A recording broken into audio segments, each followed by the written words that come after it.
So for those of you that don't know, Ron Seacrest, kind of the contract guru of all these. So used to be on the forms committee for a long time, taught all the contracts classes over at Bray, so we're pretty stoked to have him over here for the day. So thank you for taking the time. Yeah, thanks for asking. Yeah, anything I can do to help. I mean, we're all in this together, basically, as brokers and sales brokers and staff and everything else. I think the best thing we can do is always know what's happening with the contracts, because it makes you sleep well at night, right? If you know there's something up, you don't wake up at 3 o'clock in the morning and say, did I forget to do that? So, yeah, again, thanks for having me. I just did this at our office last week. Can everybody hear me okay? I can't talk loud anyway. If I'm talking too loud, if I'm talking too loud, let me know. I'm sorry. A week ago, and we kept moving pretty good. We stopped for questions, but we were done in a couple hours. So we got that. Just do it on the group, our group page. Can you just Facebook Live it? It'll end at 45 minutes. Live. I 45 minutes. had some Actually, So I have a bionic eye here. And I can set up a Facebook Live. Would that be something that's possible? This eye is virtually. Let's do that. So I might put an eye patch on, so I can put my glasses on, so I can read, because they're doing this eye, I get my new eye on Thursday. So you're kind of in between, so if I look stupid, I look stupid anyway, so I don't worry about it. So, anyway, you should have, what we're focusing on is the residential contract. So, and there was a couple handouts, you've got the red line of the residential contract, and then we're going to cover some other addendums that changed and things like that. I would hang on to these in a file through the year so you know what's going on with these changes. You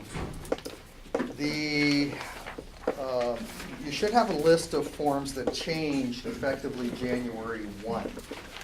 So all the contract to buy, looks, I think so, yes. All the contracts to buy and sell change. The CBS 1, 2, the CBS 1 is the residential, 2 is the income residential, 3 is the commercial, 4 is the land. So those have all changed. So if you're writing a commercial contract or a vacant land contract or an income property contract, those have all changed, but they're almost identical to the residential form. So if we cover the residential form today, you should have enough knowledge to get through those other forms, okay? The Colorado Foreclosure Protection Act changed, that contract, which I haven't seen anybody use that since we wrote that form about 8-10 years ago. So that form is used specifically if you've got a property in foreclosure, which we're not seeing many now, but if you have a property that's in foreclosure and I bring you an offer and my buyer is an investor buyer, we need to use that form, okay? That's the form that has to be used. There's a new form called the Personal Property Agreement, and we'll cover that. Now, when you change a standard contract to buy and sell, it affects the counter proposal, the amendment. Those two have changed. We'll cover those quickly. Square footage has a little different take to it.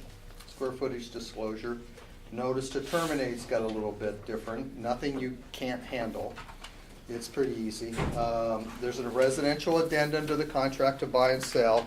That form got changed, a bunch of stuff on that too.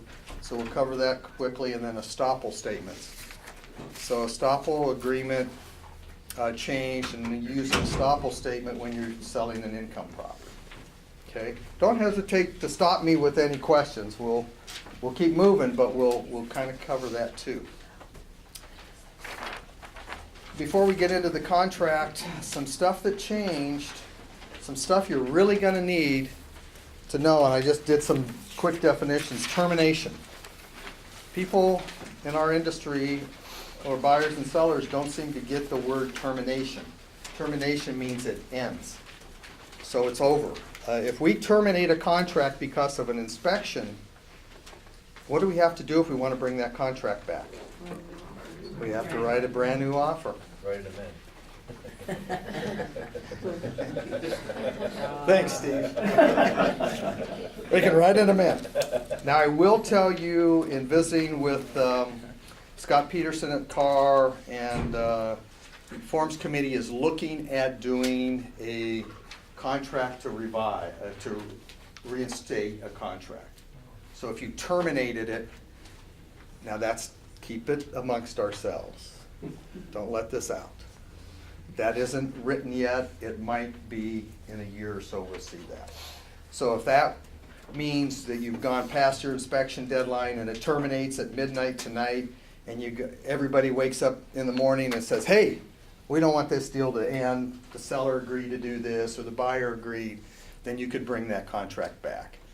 Because if you don't, and you've got an existing contract out there, you got to rewrite, and then once you rewrite, then the lender has to start over technically and all of that. So they're looking at that right now. New verb, a new terminology that you're going to be dealing with in this contract is adverse material facts. So under the inspection, what does the seller need to disclose with any property? Latent material defects. Now it's adverse material facts. So what is an adverse material fact? Almost anything, right? Well, we know it's a fact. So when an inspector does an inspection and they say the water heater, in my opinion, has an estimate is past its life, is that a fact or is that an opinion? I say it's an opinion. Most of an inspection report is pretty much an opinion, isn't it? So, the furnace, could be a problem, the heating, cooling, whatever. But if we know that for a fact that there's a problem, then the seller has to disclose it. If we know about it, we have to disclose it. So it's going to be a little tougher for us in the industry because now it's not latent defects, it's adverse material facts. So we'll get into that a little bit, but think about that. And there's a whole section on deeds. So this contract now, we write a lot of contracts with general warranty deed transfer and title, don't we? We were trained that way when we were licensed in long time ago. And all through our career, we've done general warranty deed. And that's the way we were trained. Now the contract will default to special warranty deed. It creates a whole new problem for us. So these are simple definitions of what the different types of deeds. So you're going to have to choose when you list a property, you're going to have a discussion with your seller and say, what type of deed do you want to use? If we don't specify anything, it's going to revert to a special warranty deed. If the buyer wants a general warranty deed, now we're in negotiation. So we actually had a contract in our office fail because the buyer wanted a general warranty deed and the seller was only going to provide a special warranty deed. So, buyer walked on that. So we got to be really careful. We got to know what our deeds are. We got to tell our sellers, and then we got to convey it to the buyer. Now the problem with this, it almost gets us practicing law, doesn't it? I mean, we're explaining deeds or we're talking about deeds. I would just come up with some definitions, give them to your seller, give them to your buyer, and say, what do you want? You tell me what you want. Try not to get too deep in the weeds on that. If they want more explanation, talk to their attorney or talk to their title company. The other part of the contract that is pretty heavy is FIRTHA. If you haven't looked at that, we got a whole section on FIRTHA. FIRTHA's been around since the 80s. It's nothing new. It's something that the attorney, is there any attorneys in here? Darlene's the closest thing to attorney that I know of. No. Anybody married to an attorney in here? Okay. So you got to understand how the Real Estate Commission works and the Forms Committee works. There's a ton of attorneys on the Forms Committee, just a bunch. Out of the 15, 17 members of the Forms Committee, 4 of us, and I'm not on there anymore, but 4 brokers is all that you've got. The rest are basically attorney-based. So when you're talking about these changes, a lot of them are attorney-based, and attorneys are what? They're litigators. All attorneys are litigators. They want to solve the problem, they want to litigate. Now, the attorneys on the forms committee are great, most of them, and they're real estate minded. A lot of them have their real estate broker's licenses too. But we do run across certain situations. This FERPA thing has reared its head, and now it's part of the contract. I will tell you that the listing contract will change next year, January, not this year, January 2020. The listing contract will change, and it'll have FERPA in it, it'll have more deed stuff in it, so it's gonna be a drastic change. So, be happy to come back and talk about that then. But now we've still got the same listing contract. But FERPA, the main thing with FERPA is make sure the title company does their documentation on everything when they close. Have the seller sign off, okay, to get it out of our court, so to speak, okay? Who's responsible for the closing? Who is legally responsible for the closing? We are. Title company is what? Scribner. They can't do anything unless we direct them via contract, an amendment, counter proposal, other directions that have signed off. So we as brokers, the listing broker, the employing broker is responsible for that closing. So keep that in mind in all your transactions. You're going to see on the CREC update course, I just went through all of that last week too. There is considerable amount of stuff on that. Who's responsible, compliance issues, competency issues are big again. They're going to touch some on the contracts, but I would advise you to take the 6-hour contracts class next year that the board's offering for free. I'm teaching some, I think Connie's teaching the other one. So you might take the 6-hour. Oh, by the way, this is not, no CE credit with this course, so if you need to leave now, go. If you were thinking getting CE credit, there's no CE credit. Okay? Any questions? Lunch either. Oh, I don't know about lunch. You're gonna get lunch. You are? Yeah. You get lunch, all right. Oh, I see it. Let me see if there's anything else I wanted to cover before we dived into this. HOA is going to be huge now too. We'll get into that, unfortunately. Okay, I think we got it. So let's go ahead and grab your contract. Is there a handout? Yeah, Oh. well, they're all gone. There was. You're going to just have to remember. Maybe they can print you another one. Here. Here's a red line copy. Myself, anyway. All right, let's dive in. Let's see if I can see this thing. I can't. Sorry about this. This is a real pain, but I only got like 3 more days and I can see again. I drop things, I trip over my dog, I do that. I run into walls, That's what they get. so arr. All right. Oh, you guys are back. Okay, so let's go ahead and start. So what I'm going to focus on is just the red line stuff, okay? So if it's not red line, we're not going to really spend any time on it, but we will cover everything. So first page of the contract to buy and sell residential, 2.2. All they did there was with no assignability, this contract is not assignable by buyer unless otherwise specified in additional provisions. So they just capitalized is not. So no big change there. Is there a significance to the capitalization? They want, yes, there is. They want to make sure that everybody reads it. Again, this is a section. So a lot of the changes on the forms comes out of complaints that come into the real estate commission, plus issues that come into the legal hotline into CAR. So all the complaints are kind of, and that's put into the CREC update course too. You know, it all gets compiled. How many complaints do we get because somebody did not understand no assignability of the contract? And if they handled 200 complaints, then that's gonna be an education item. And the way the Forms Committee tries to correct it is say, you know, we gotta have it in here, let's capitalize is not. So, yeah.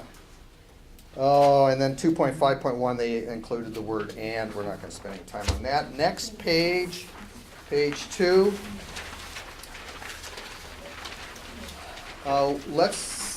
If this box is checked, buyer and seller have concurrently entered into a separate agreement for additional personal property outside of this contract. So, many times, when we write a contract, as you know, the seller might say, hey, the riding lawnmower is included, other personal property is included with the residence. Then we come to where the lender steps up, and the lender says, hey, you gotta take the lawnmower out. You gotta take the swing set out, or whatever. What do we do? Well, what we've been doing in our office is we prepare a bill of sale and make sure that bill of sale doesn't transfer the property until day of closing. Well, it's kind of outside the contract. We're practicing a little law there. So what they've done is we've devised a form, and we'll come back to it, for additional items to be assigned via bill of sale, which would transfer day of closing. And you got to look at, remember, these contracts are statewide. So can you imagine selling a furnished house in Vail, or a condo or a townhome or something like that? Even here, we see sometimes personal property left. But you take a large home, and they're leaving paintings, they're leaving silverware, everything. So that is where that form's going to be used. And we'll come to it later. We'll talk about it. I still would advise you to, whatever your buyer wants, I still tell people, put it in the contract, because you want the seller to agree to it. So if they're riding lawnmower, they want the riding lawnmower, I'm going to write it in the contract. Then if the seller comes back later, the lender comes back later and says, you got to remove it, then we'll amend the contract. But you got that agreement up front. So, and I think most of us do that way. Parking and storage facilities. The use or ownership of the following parking facilities and the use of ownership of the following storage facilities. Note to buyer, if exact rights to the parking and storage facilities are concerned to the buyer should investigate. This section was put in solely for the type of property where the parking or storage facility would not be attached to the primary structure. So if you had a condo or townhome or something like that, and across the parking lot are the parking garages, that's where you would use this. That's how you note that. So a 3-bedroom, 2-bath, 2-car garage home necessarily doesn't mean you add the attached 2-car garage in here. But again, if there's a concern with the buyer as to what's included, that needs to be an investigation. Again, townhomes and condos. Where's my storage unit? Where's my parking garage? What do I own? That's how we need to have that discussion. No, so no big deal. Water and sewer taps came out under 2.7. Nothing really. Down to dates and deadlines, section 3. Dates, deadlines, and applicability. Dates and deadlines. So let's spend a little bit of time looking at this. Now you're going to see all the numbers change. Don't focus on that. So the termination deadline under 7.4, association documents, now it says objection, the word objection's been removed. Now what we've got is termination. So association documents termination deadline. So we've got association documents deadline and a termination deadline. Now under seller's property disclosure, it just says seller disclosures. And under that also is a seller's property disclosure, lead-based paint disclosure, deadline. This is something new. When we get into lead-based paint, we'll talk about that. So this is brand new, and this will work really well. New loan application deadline, you can see that. New loan termination deadline. and again, we'll come back to this stuff. Existing loan deadline, existing loan termination deadline, that's if it's an assumable type loan. Down to inspection under section 10, now reads inspection termination deadline. And 10.5, property insurance termination deadline. You can see objection's been removed. Lead-based paint termination deadline. So, yeah, still resolution deadline, which is gonna be a little confusing, but we'll come back and talk about that. So really, the resolution deadline needs to be above the termination deadline, I would think. Oh, it is, maybe. I don't have my glasses, I'm sorry. I'm sorry, and I can only see with one eye. Oh, it's I right, would think though. so too. Well, We'll come back we're to gonna it. be defining what this all means. Yeah, yeah, let's just cover it, and then when we get into the paragraph, we'll cover it a little bit more, because there was a lot changed in there.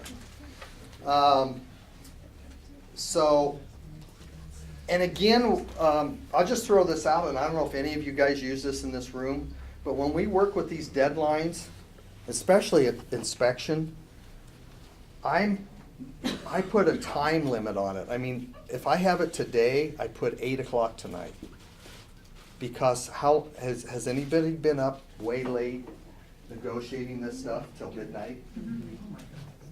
So you might want to consider that. If we all kind of move towards that, maybe we can have a movement here. Hey, you got to decide by 8 o'clock tonight whether you're terminating or we're resolving this problem. I'm not going past 8 o'clock tonight, or 7 o'clock. I'm not staying up till midnight arguing with John Huff about the range. I'd be asleep. Yeah. Plus I couldn't get him. And he wouldn't answer, and I don't either, so. Note down there below, I'll cover this real quick. If FHA or VA loan boxes are checked, the appraisal deadlines do not apply. So that's now in bold print. So if you write an FHA contract, you don't need appraisal deadlines. They don't apply. Because if it's an FHA or VA buyer, if you've got appraisal problems, the veteran or the FHA buyer gets their earnest money back and they can walk. That's called the FHA VA Mandatory. escape clause from the old days. It was an escape because it gave them an escape. So, a lot of lenders sometimes like appraisal deadlines in there, but I've got one right now. FHA buyer, we blew by the deadline that the buyer put in there 2 weeks ago. Doesn't matter. Seller knows that it doesn't matter too. Applicability of terms. Oh, they just kind of moved some stuff around. Let's go ahead and cover this box. Any box checked in this contract means the corresponding provision, if any deadline blank in dates and deadlines is left blank or completed with the abbreviation NA or the word deleted, such deadline is not applicable and the corresponding provision containing the deadline is deleted. So if you put NA under inspection, that's deleted. We're not even dealing with it. Or blank. Or blank. Or blank. If no box is checked in a provision which contains a selection of none, such provision means that none applies. So, okay? On to the next section, 4.3, they just capitalized the word section in earnest money. Return of earnest money, down on 4.32, they earnest money dispute. 4.51, buyer except as otherwise permitted in seller concession, that just changed a little bit. You can read through a lot of this yourself. 4.5.4, it's now called loan estimate, not good faith estimate. Loan estimate's now in there. We won't spend any time on the assumption section because I don't know if anybody's doing any assumptions. Some new verbiage there. So back to loan under section 5, it now will read new loan application and new loan review. And of course, this is one of the toughest paragraphs we deal with in this contract. really, when does the buyer review some of their loan documents? Early on. So, I know we all run it right up to day of closing. That's not the intent, but that's pretty much we do, especially if we're a buyer's agent, right? We're running it 3, 4, 7 days prior to closing. Everybody does. But anyway, let's cover this paragraph real quick. If buyers to pay all or part of the purchase price with a new loan, this contract is conditional upon buyer determining in buyer's sole subjective discretion whether the new loan is satisfactory to buyer, including its availability, payments, interest rate, terms, conditions, and costs. This condition is the sole benefit of buyer. Buyer has the right to terminate under 25(1) on or before new loan termination deadline if the new loan is not satisfactory to buyer in buyer's sole subjective discretion.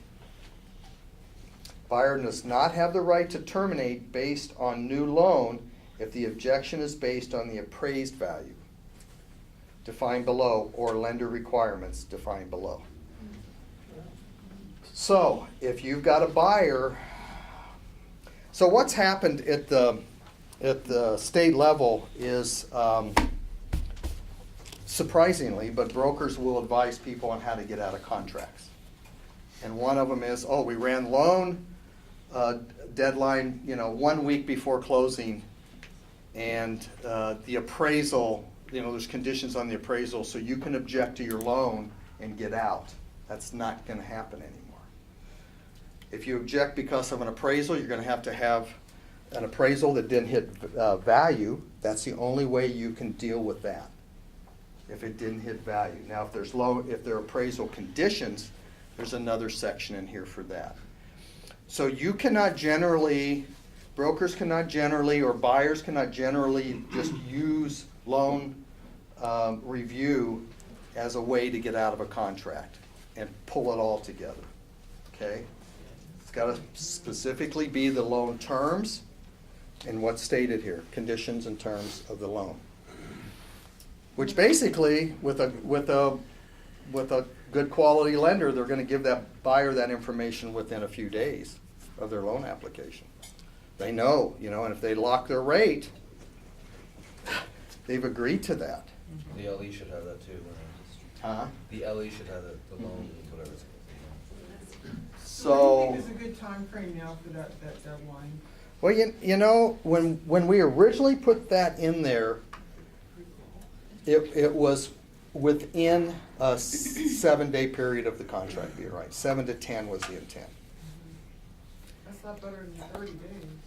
Yeah, now, again, If you're it's gonna based have on to appraisal. educate a lot of buyers, huh? If it's based on appraisal on a conventional loan.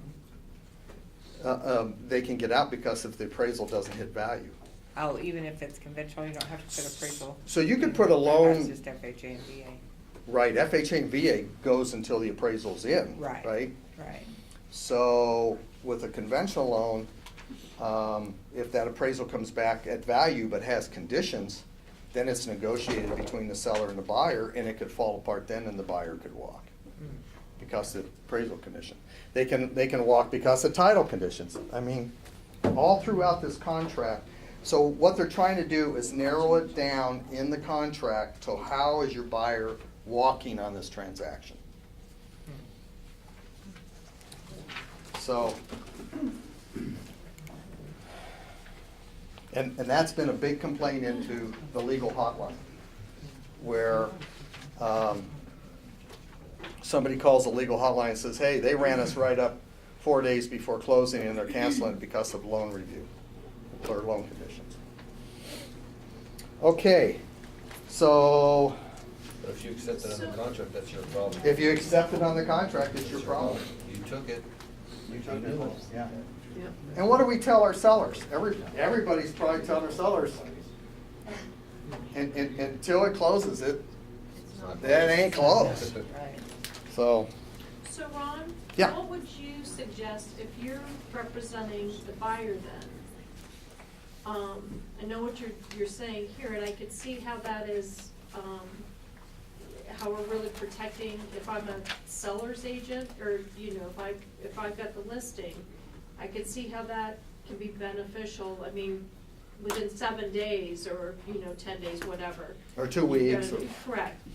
But if you're representing, the buyer, now, I've had a couple of situations lately with a couple of lenders that one is brand new, and I will tell you, it's been a flipping nightmare. Right. And they've been changing, things and I feel like giving my buyer the runaround on stuff. So in that case, I mean, I feel like if you're representing the seller, it's one thing, you want it Yep. done quickly up front. Yep. If you're representing the buyer, you wanna wait as long as possible. Yep.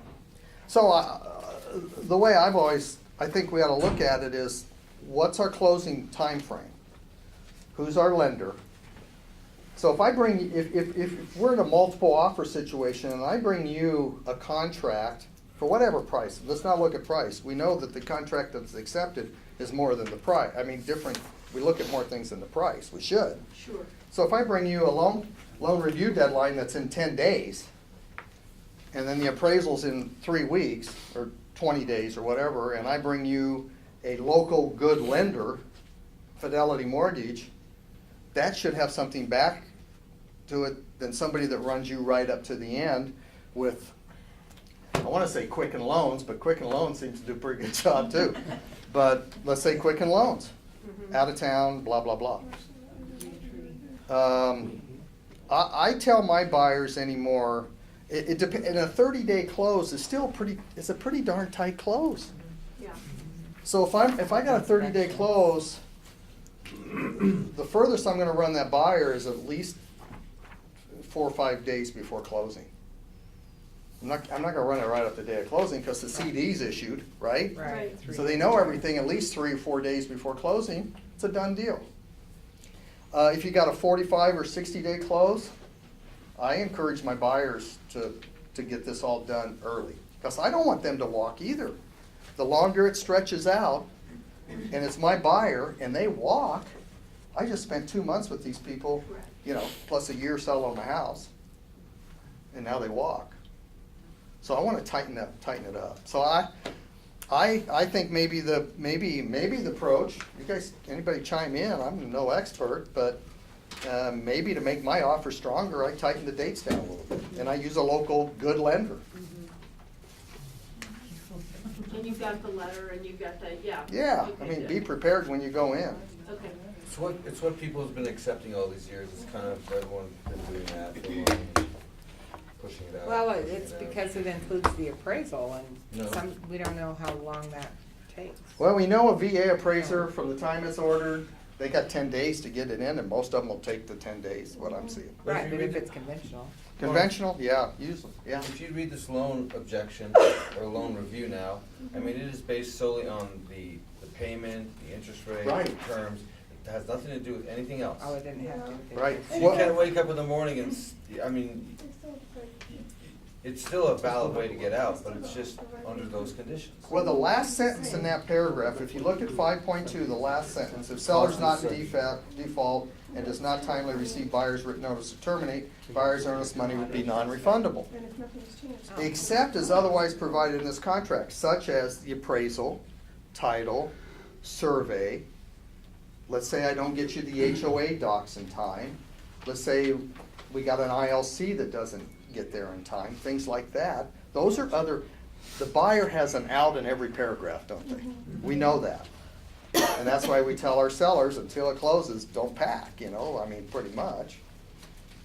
So, So if the buyer then defaults on something, say they go out and buy a new pickup truck and they don't qualify all of a sudden because it's, their credit, it's screwed up their credit, and they're not the mortgage company comes back and says, we're sorry, but we cannot, loan on this now because of the change, and you're still within those dates though, is that? if you're still within those dates, you're probably gonna end up giving the buyer their earnest money There back. is, okay, it's now not something that can be, that you can, argue about or try to withhold the funds for? Probably not, Okay, I would think. I think it's gonna be difficult. They changed my loan because I bought a truck, so now my loan's gonna be more expensive. Yeah, my and interest it's gonna rate go just went down, up. My interest went down. Right, You- so it's, you got that's it, a little you're more done. stressful, See ya, bye. okay, yeah. Yeah, but if you've hit all the, let's say you got a 60-day close and you write a great contract, all the dates are done in 40 days. Mhm. We're waiting the next 20 days to close for whatever reason. In that 20-day period, Joe Smith, the buyer, goes out and buys a new Ford F-150. Does, hey, we're done.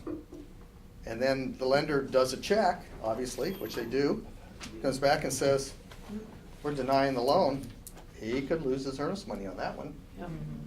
Okay, so he can earn, that's. That, was if the all the question. dates have been met, yeah. Okay, that's. Yeah. Okay, perfect. Yeah. But Ron, and maybe I'm missing this, but in the end, the buyer, at their sole subjective discretion, can terminate. They don't have to, they can give you a reason, they don't have to prove it. Yeah, they do, they now have to They prove it. now have to prove it. So the lender has to give them a letter and say the interest rate went up 0.5% and we cannot lend at the same terms. Like Yeah. okay, that's good. And we have a right to ask for that now. Yes, you do. I think Okay, you've good. always had that right to ask. Okay. You have to get a copy of the LE and say, hey, it didn't change from today. You can't say no. The lender's estimate? Yeah. Yeah. But within that, say if you write that deadline for the first 10 days, they can object on their sole discretion. They can just say the rate's higher than we expected, so we're terminating now. You could. Yeah. I mean, we still gotta give everybody a little bit of time to get through it. But I mean, again, going back to what I originally said, what's happening is brokers have advised people to bail out of a contract right before closing and using the loan review. Right. Say, no, the loan, you didn't get your loan. Tell them you didn't get their loan. Because they found another property, or they found a better deal. Oh, and they didn't get their inspection objection in time. And they didn't get their inspection objection in time. Not So. that it's happened lately at all. Lender requirements under 6.3, let's go ahead and cover this. If the lender imposes any written requirements, replacements, removals, or repairs, including any specified in the appraisal, lender requires to be made in the property beyond those matters already agreed to by seller in this contract. This contract on, This contract terminates. thank you. This contract terminates on the earlier of 3 days following seller's receipt of the lender requirements. So the word terminate means it ends. Let's see, and then let's see, termination, okay, the parties, unless, sorry, I'm having a little problem here. Or closing, unless prior to termination, the parties enter into a written agreement to satisfy the lender requirements. The lender requirements have been completed, satisfaction of lender requirements is waived. So when we have those lender requirements, they have to be given to us in writing. So you've got the buyer, you send me over, hey Ron, the south side of the house needs painted and 4 screens are missing, they need to be replaced per the lender's appraisal. You give that to me, I got 3 days to get you a response back. Business days, Using what regular form? days? 3 regular days. Using what form? Using what form? Using the amendment. Okay. What I would do is I would use an amend to extend form and attach the lender requirements from the appraisal, Good to know. the page from the appraisal. So then we've got to get that resolved before we can move forward, or the contract terminates. Okay, association, owners association, going on to page 7, if we're on the same page. This is all under section 7. Some changes there? A little bit of changes. So the red line means a change. So we now go down to 7.3, okay? 7.3, So, Ron, I'm just, we're trying to figure out, where is the lender's property requirements new deadline at? Is that a new deadline? no, Oh, it's not a new deadline. no. It's just under the appraisal objection deadline. Well, the appraisal objection's only for value. Appraisal conditions is outside of value. What about, what about on the new loan deadline, what about as the loan progresses and the underwriting comes up with conditions that the buyer can't meet? What happens then with, You have to amend. I mean, how, where we just simply can't meet the conditions, like with a self-employed loan or something? Then terminate. Okay, but is there a deadline for that? If you've already passed that? Yeah, loan, we're coming to it. Okay. Yeah. Okay, so let's look at section, the association documents under 7.3. This is a big change. Association documents consist of the following. 7.3.1, all association declaration, articles of incorporation, bylaws, articles of organization, operating agreements, rules and regs, party wall agreements, and the association's responsible governance policies adopted under Colorado Code. So we can get those usually pretty easily, right? They're usually with the title work. 7.3.2, minutes of 1, the annual's owners or members meeting, and 2, any executive board or managers meetings. Such minutes includes those provided under the most current annual disclosure required. Annual disclosure and minutes of meetings, if any, subsequent to the minutes disclosed in the annual disclosure. If none of the preceding minutes exist, then the most recent minutes, if any, collectively the governing documents. So we got to get minutes of the meetings, the most current meetings that association has had. Okay? Oh, I didn't cover it up above. In the regular paragraph that was left, remember it says seller is obligated to provide to buyer the association documents at seller's expense on or before the association documents deadline. The seller's supposed to provide it, but who usually chases it down? We do. We do.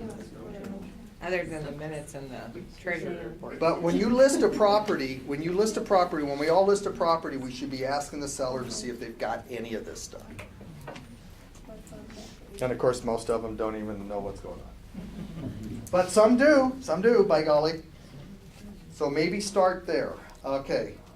Those are the governing documents. 7.3.3, list of all association insurance policies as provided in the association's last annual disclosure, including but not limited to property, general liability, association director and officer, professional liability and fidelity policies. The list must include the company's names, policy amounts, policy deductibles, additional name insured, and expiration dates of the policies listed.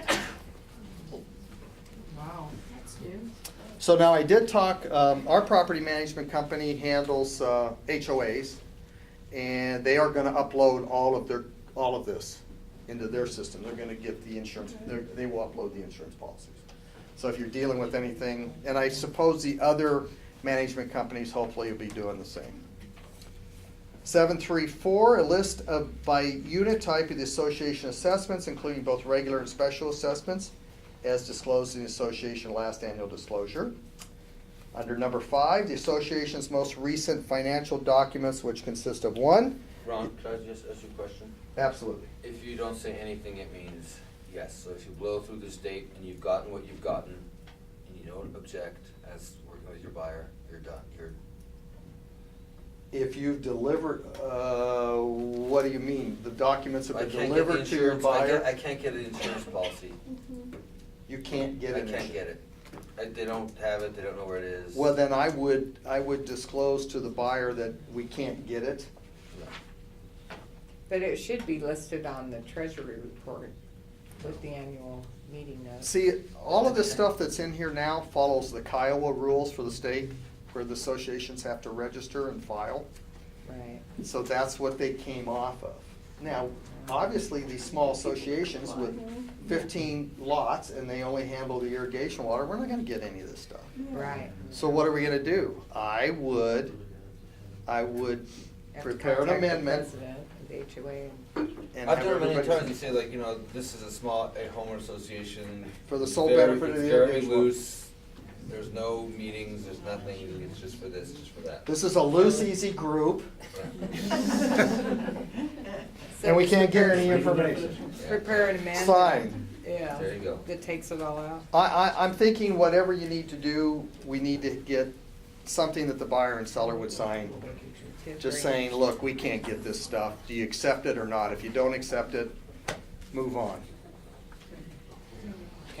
Okay?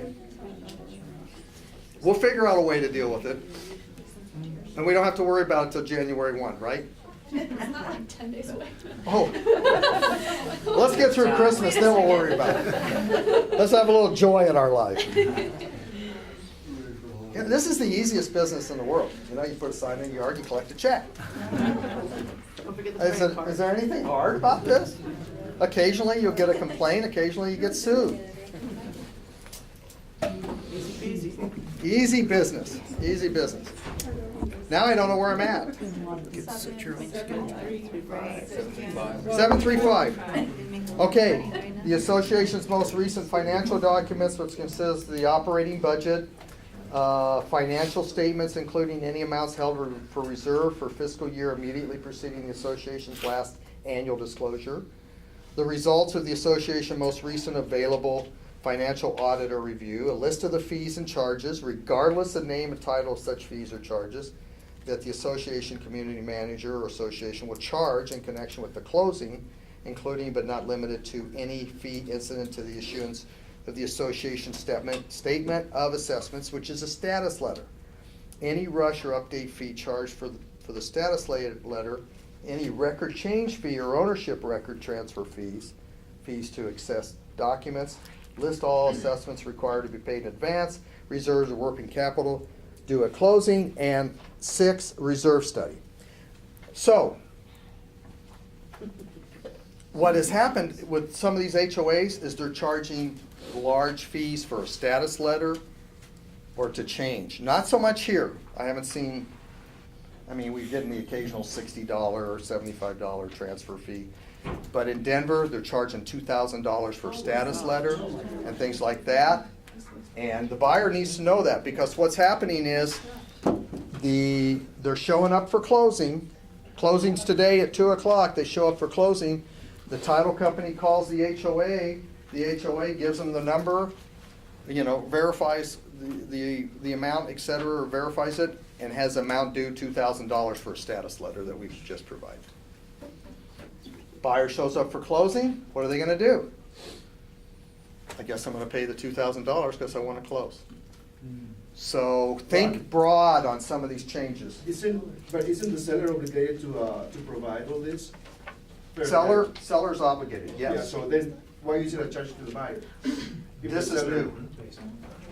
This is The new. status? Yes, the status letter. The status letter is Us- new. Usually a transfer fee is what it is. Is that, I would understand a transfer fee, but not a status letter.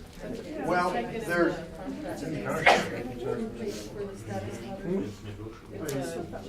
again, we haven't been hit with it here, but big other associations around the state have been charging. Well, and aren't they now, didn't they pass it, that they have to be licensed if they're? Yeah. So, Yeah. so associations that aren't licensed? Well, associations that aren't licensed need to get licensed. It's a minor fee, they need to send it into the state. So if you run across an association that needs to be licensed, you might want to suggest to them that they need to get licensed. Oh, I thought it was a real estate license. No. That's They all just if they- register their HOA with the Oh, state. yeah, we're. $15 a year or something like I think that. it's like 10. Yeah, Yeah. they're registered, but. But the status letter, they've had exorbitant fees on that or transfer fees. That's what's happening. Oh, if you're paying your president, that's what. Construction defect is the next one, 736. Any written notice from the association to a seller of a construction defect action within the past 6 months, and the result whether the association approved or disapproved such action. Nothing in this section limits the obligation to disclose adverse material facts as required under section 10.2, disclosure of adverse material facts. subsequent disclosure, present condition, including any problem or defects in the common elements or limited common elements of the association. Okay, so again, when we list a property, we need to get this information, we need to get it uploaded into our MLS docs so we all can get it and move on best we can. And again, I think the seller has the ability to get some of this information for us, okay? Again, the word termination is used in 7.4. Objection is taken out.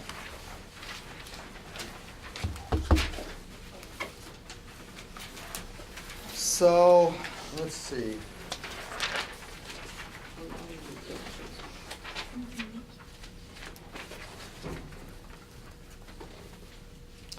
You know, let's go through 7.4. This is a section that none of us really focus on at all. Look at 7.4, conditional on buyer's review. This same type section is in title, in the title work too. But anyway, buyer has the right to review the association documents. Buyer has a right to terminate on or before association documents termination. So if we have a termination date of next Wednesday, or those, we got to have those documents in, and the buyer has to review them. Based on any unsatisfactory provision of the association documents and buyer's sole subjective discretion, should buyer receive the association documents after the association documents deadline? So let's say our deadline's next Friday. I don't know what day that is.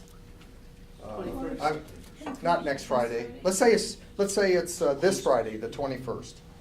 Okay? And I'm the listing broker, and I do not get you those documents in time, or the seller does. Let's say the seller doesn't get them to you. Here's what can happen. Buyer, at buyer's option, has the right to terminate by buyer's notice to terminate received by seller on or before 10 days after buyer's receipt of the association documents. So we have a deadline of the 21st. Now the buyer gets an additional 10 days. So, or day of closing, whichever is earlier. So let's say our day of closing, so now from the 21st, obviously 10 days, they have till the 31st, right? Let's say our closing is the 30th of December. Can that buyer walk in the 30th of December and terminate because of association? Yes. That's what it says according to this. If it wasn't provided. By the by deadline. date. Yep. Now the same type thing as with title, it changes to title work too.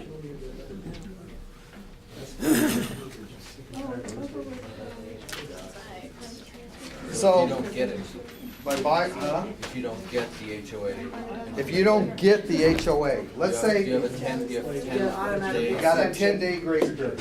Automatic. Okay. You don't have to do it in writing, it's automatic. That's automatic. Yeah, thank you. So, No, that's the same. so holy cow, That's just, you got a real ability for a buyer to bail out a transaction because of that.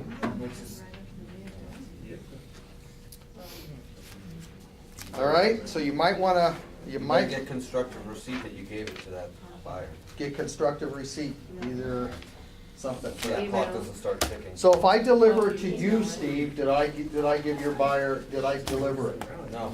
Yes, I did. You gotta get a proof of it, And because I your might guys. forget. You get proof of it, I delivered it to you. Yeah. Only 12 days. I have the I would- email yeah. showing I sent it to Or you. 17 days. But wouldn't you want proof as a listing agent that you gave it? To you? Yes? Yeah? Well, isn't your proof the email? Well, you one? copy You can yourself. set You- it timestamp. Yeah, you can do also different things with, set- your email can be proof. I would be careful, I see a lot of people writing contracts with texting as being acceptable. You know, facsimile, obviously, physical delivery, email, and then I see people put in text. There's a lot of people that don't get text. There are people out there that don't text on their cell phone. So I would be very leery of using that as a defense that you delivered it to somebody, text message. So, but yeah, if I deliver it to Steve, I've delivered it. So, now, you know, the one that's gonna get us hung up more than anything are the financials. Because the declarations, all of that is of record, so that's gonna come with the title work. What I'm gonna have to chase down is minutes and financials. Okay? And the insurance, yeah, so now we gotta worry about that. So, okay, sleep well. Okay, what about the, so current listings that we have right now? We'll That have, verbiage is in there. we need to make certain that it is, like, we have the insurance tracked down and stuff before any, Uh-huh. these new contracts come in, right? Okay. Anything written after January 1, this is the form we're using. Yep, okay. So good point, we ought to start tracking it right now. And then you need the most current. So if you got listings like me that are, 2, 3, 5 years old, it's a real pain in the butt. None of my stuff sells. Maybe it's the price. Maybe it's the broker. It's the agent. Maybe it's a location. Maybe it's location. Location, price, and condition, right? And marketing, And the listing broker. if you don't tell anybody it's for sale. Yeah. All right, so off-record title, we're dealing with just some exclusion there. And I will tell you with off-record title, that 10 days is in there too at the bottom of that paragraph. So if there is an off-record title matter and you don't get it delivered, you deliver it later, or you deliver it at hey, we're sitting down for closing. We forgot to tell you about this easement that's on the backside of this property. I hope you're okay with it, but it's for the benefit of the neighbor back there. They run their irrigation line through there, and it's an unrecorded easement. It was a handshake deal.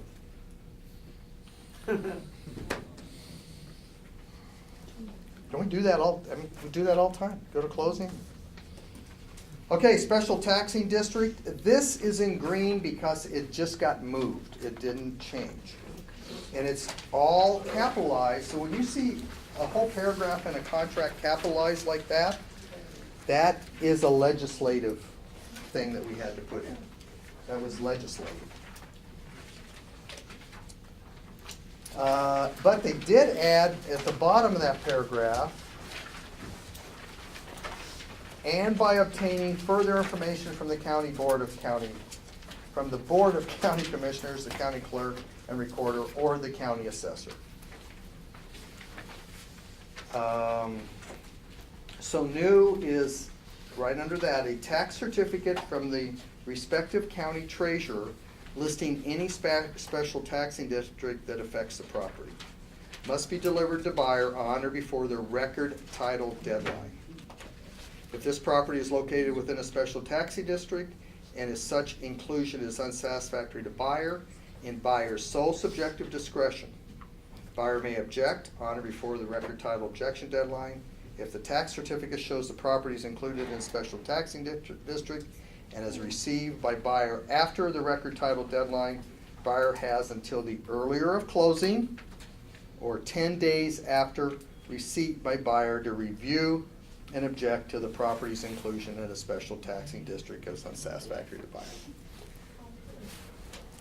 Do we have any taxing? Oh, everybody asked that question. Thank you, darling. So, what's a special taxing district? Drainage district? Grand Junction Drainage District?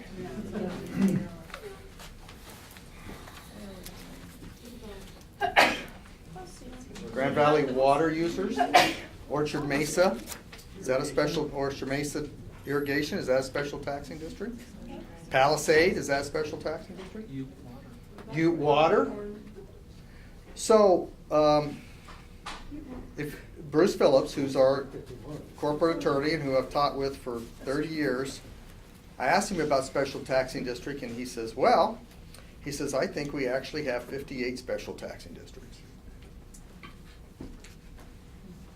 So if you read your tax bill, basically everything other than general property taxes are special taxing districts. So then how do we deal with that? Give them the tax certificate. which we do, Which we get with the title. which we get with the title. If you're using a title company that's not providing that tax certificate, then you probably ought to have a discussion with that title company. So just tell them to review that document so they know all the things that are coming, that they're getting a tax form. Yeah. But as we know, how do we do business today? We email them the stuff. We ask them if they read it. Yeah, I'll read it tonight, or I'll read it tomorrow. Do we know if they've read it? We follow up with a phone call. Did you take a look at it? Yeah, I took a look at it. I don't see any problem. It's just like the sales contract. They haven't seen a purchase contract. You've shown them 82 homes. They drive back to Denver. They say, email me the contract. You email it to them, and it comes back 5 minutes later signed. And so what do? Okay. We're relying on them to read it. We don't have to read this to them. If they can read English, then that's an acceptable contract. But when there's a problem, who do they contact? You. Us. And say, you didn't tell me that this was a special taxing district, or you didn't tell me the taxes on this were gonna go up, or blah, blah, blah. So what do? That's our dilemma. In the old days, we used to actually sit across the table with somebody and go through the contract with them. It's all email. You still should do that. Can I sign it on my phone while I'm driving back to Denver? Well, sure you can. You know, it's a little hard to read. I go, I get it. It's hard to read when you're not driving. Yeah. Yeah, it's a little, I'm driving and signing and reading at the same time. So we're in this whole world, whether you've been in the business one day or 40 years, that they're counting on us to make sure we did everything right in here. And when we do something wrong, it's our fault. That's why you do it. You didn't tell us. Avoid. I just closed with the seller, and they took some things out of the property. And I said, did you read the contract? Well, we did look at it, and they're in Denver. He's in Colorado Springs, she's in Denver.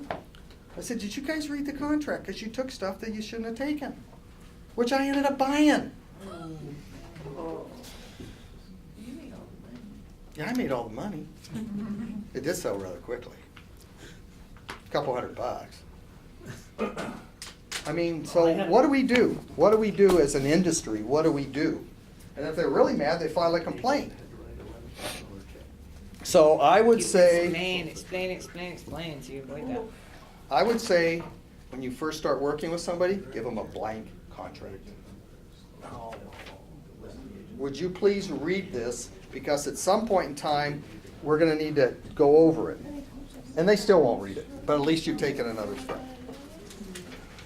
Okay, sorry, sometimes I get off track.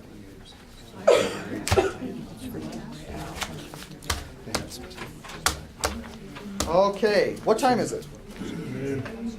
Noon. 12 o'clock. Do you guys want to take a quick break? Yes. Okay, let's take a quick break and then we'll come back. I need to. If it's a lunch break, it's a lunch break. Can we take some of these and put them up front? Yeah, they brought lunch. Because with this camera here, here you go. I'm going to move plates on top for you. What do? We just collect those big figures. Explain. Who needed a packet? Sam, where'd you go? You left. I think that is nice. Oh, I'm sorry.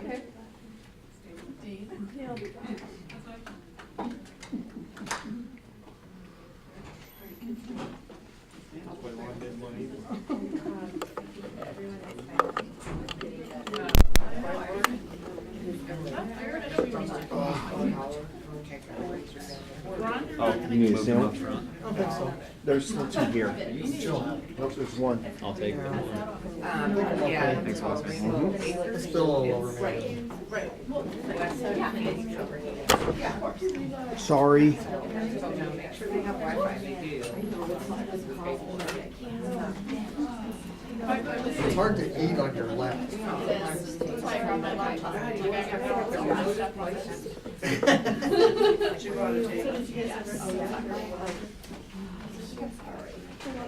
So any questions on anything so far? While you're chewing and eating and?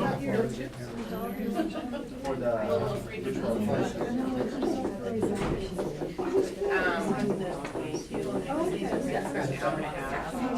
He wants to go to There is an extra packet. Sam? Oh, I just had to make Oh, copies. shoot. I'm looking, under this was this, so. I don't know if anybody else needs it, but I'll grab another one. It's all nice. Sorry about that, I didn't notice that.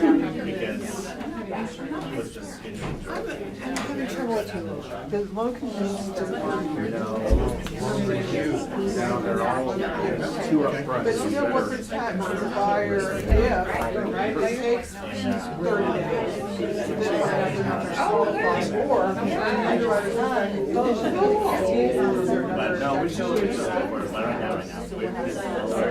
Well, let's talk about it. Bring that up when we get started again. Yes. Correct. And most of your yards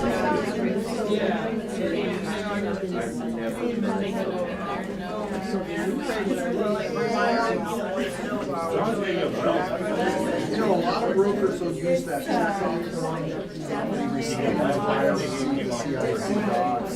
Buyer received, whatever. You can do something like that. Yeah, and you can do something like that. Other than that, if you're trying to get the documents and you can't get them, I would prepare probably an amendment and just stay in there. The following documents have to be delivered, blah, blah, blah, blah, blah. You're not able to get the insurance policy. There is no insurance policy. And then have the seller and buyer sign off on it. Make sure you get it done within the deadline. Because if you miss it, then they get that 10 days, then it is good. And we know the buyers get more walk. Good, how are you?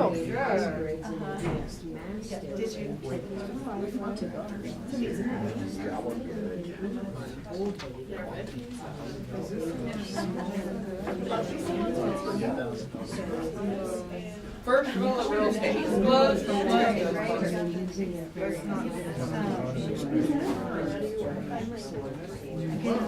Well, yeah. New loan is always there, but it doesn't say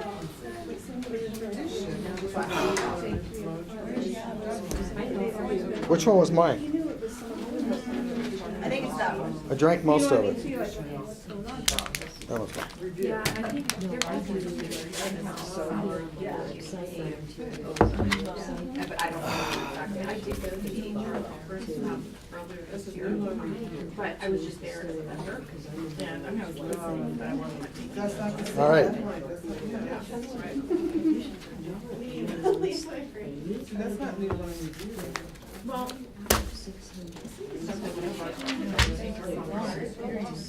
Yeah, where's,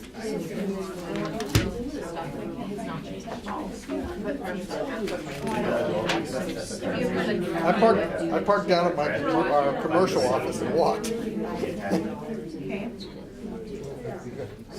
So I think. Most you guys park in the parking garage? No. Most people use computers out here. Really?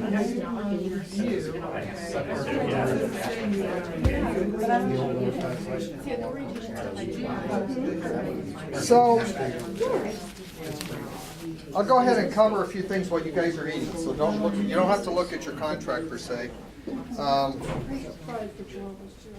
I think these termination dates are, I don't know if they're throwing anybody off a little bit, but with the loan, Tammy, back to, now you've got new loan application deadline, which has always been in Always been there. there, right. And now you've got loan termination, new loan termination deadline. And the question that Tammy has is, well, what happens if the buyer's lender comes back and has conditions that have to be met, which we see at the end. Right. I mean, I just closed one a week Because ago. we're talking about tightening up the new loan review deadline, we're trying to tighten that deadline up to 7 days. What happens if the underwriter comes back with conditions in 30 days? So I proposed when I was on the forms committee to have 3 dates in there. And my 3 dates were similar to these two, where a buyer would have to apply. So you bring me a contract, I want to see a lender letter that they've applied, at least within a reasonable amount of time, right? Then I would say a termination deadline due to the buyer's review of their loan terms. And the reason that that all started, if you remember, for those of you who are around, back in when the internet lenders really popped up. People were shopping loans. They're going to Guild Mortgage. They're going to Quicken Loans. They're going to Navy Federal Credit Union. Whatever. They're shopping all these loans, and they wouldn't make a decision on where they're going to get their loan. So in essence, they're not dealing with the seller in good faith. So they're leaving the seller hanging because, yeah, we're going to get a loan, but we're either going to get it here, here, or here, whoever's got the best rate. So the effort with the loan objection deadline was to tighten that buyer down to say, okay, you're going to go with Guild Mortgage because they've got the loan you're going with. So Guild writes a lender letter and says, you know, Joe and Mary Smith can get a loan for $285,000 with an interest rate of 4.5%, whatever. Okay, so as a listing broker and a seller, we're pretty comfortable with that.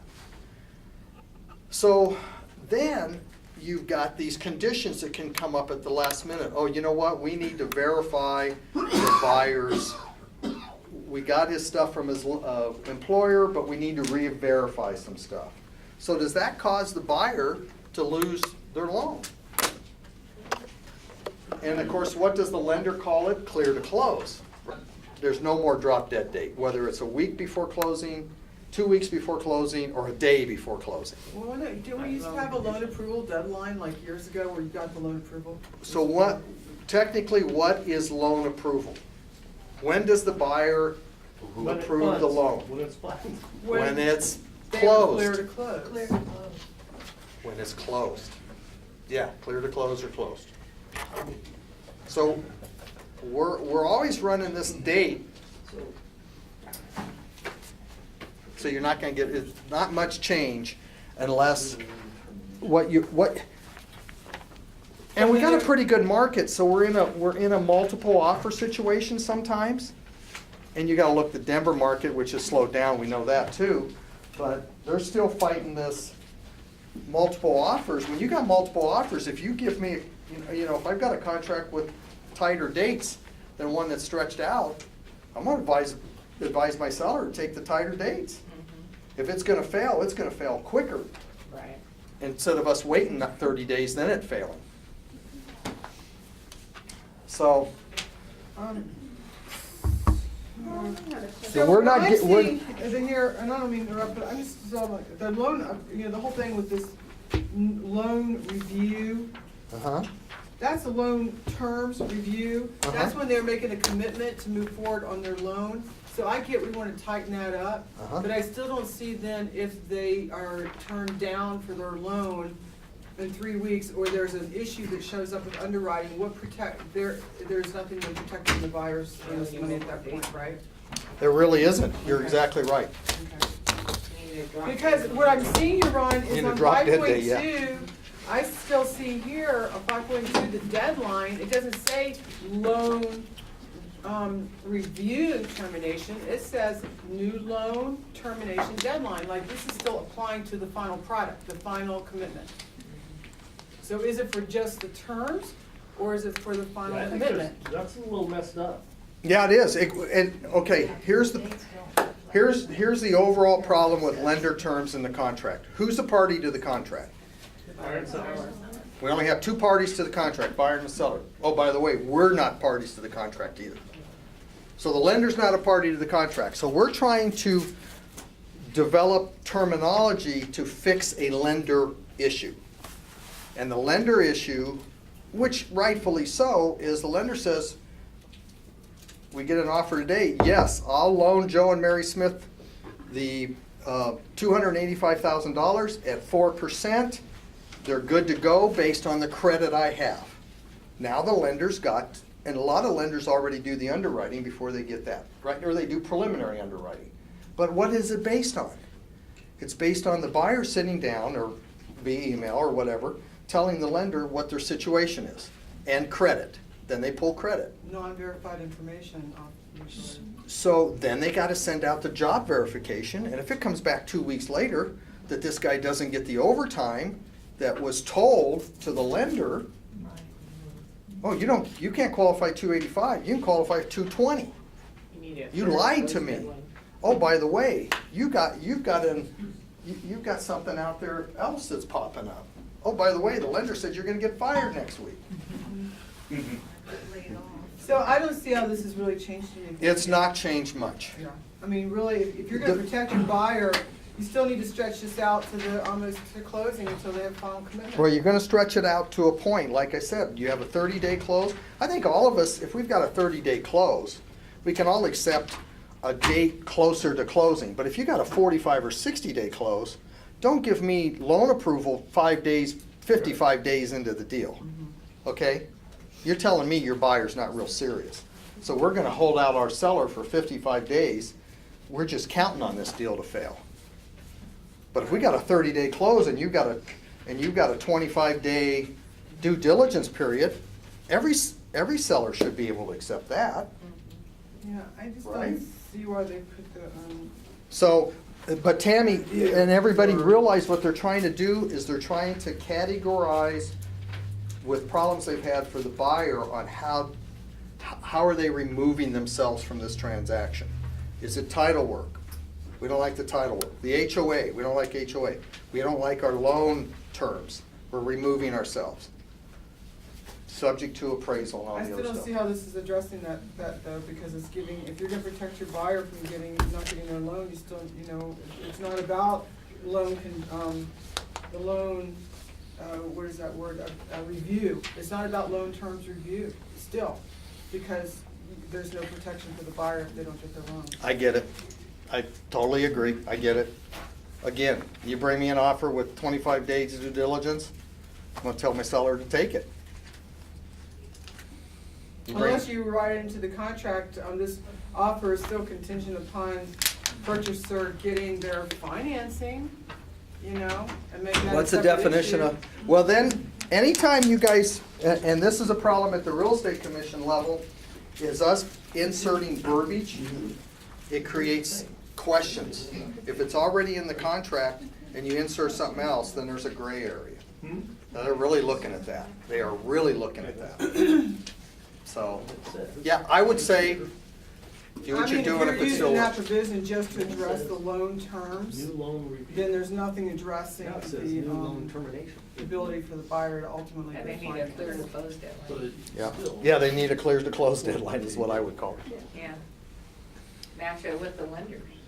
I have a question, and I think part of it is just reading what's crossed out, what's been added. Sure. But on paragraph 6.3 with the lender property. I'm sorry, what? Sorry, paragraph 6.3 with the lender property requirements. Yeah, So it used to say sellers have the right to terminate if they basically didn't want to repaint the house. And now, is it saying if they don't agree to something in 3 days, the contract terminates? no, it's not, so, There's choices there. yeah, either they need to come into a written agreement within those 3 days. Mhm. I think Owen's got it. Okay. Yeah. So the seller can still say, I'm not painting the house. As Exactly. long as the buyer agrees to it. Well, the buyer, I mean, if it comes back. But then and it would says- terminate. Yeah. Yeah, because the lenders. Because we've all gotten that weird appraisal. Uh-huh. Yeah, and so that's what I was trying to make sure. I wanted to verify I was reading that correct. Yep, you got it. Okay, thank you. Okay, so let's move on to section 10. I really don't think we'll ever fix the loan situation. We can't fix it. We can't Okay. fix it, because there's Unless there's no, a separate date for loan term acceptance, a loan with your Yeah, there needs- terms, and then a separate Very date for close. loan commitment, which still stretches it out further than any of us want it stretched out. Right. You write addendum to those dates? sure, you can amend those as you're going along. Yeah, you can amend. Well, that's what I said. Okay, so let's look at section 10.2, disclosure of, it used to say latent defects. Now it says adverse material facts, subsequent disclosures. Present condition, seller must disclose to buyer any adverse material facts actually known by seller at the date of this contract. Seller agrees that disclosure of adverse material facts will be in writing. In the event seller discovers an adverse material fact after the date of this contract, seller must timely disclose such adverse fact to buyer.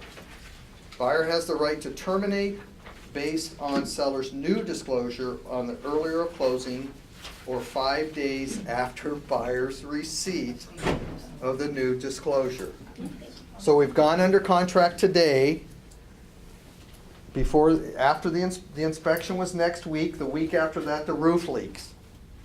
Seller needs to disclose in writing that the roof leaks and I repaired it, blah, blah, blah. Or I didn't repair it. Then when that's delivered to the buyer, they've got what? 5 days. 5 days. Even though the inspection date's gone past. Now they can object and pull out, they can terminate, or they can stay in the deal. I would use an amendment again. Except as otherwise provided in this contract, buyer acknowledges that seller is conveying the property in as-is condition, whereas with all faults. Okay. The inspection, 10.3 did not change. The inspection notice to terminate was removed. Now we have inspection objection. We'll come back to this. Let me cover this and then let's talk about this. Inspection objection. Deadline, deliver to seller a written description of any unsatisfactory condition that buyer requires seller to correct, or the buyer can terminate on or before the inspection termination deadline. Notify seller in writing pursuant to 25(1) that the contract is terminated due to any unsatisfactory condition. Inspection termination deadline will be on the earlier of the inspection resolution deadline or at a date specified in 3.1 for inspection termination deadline.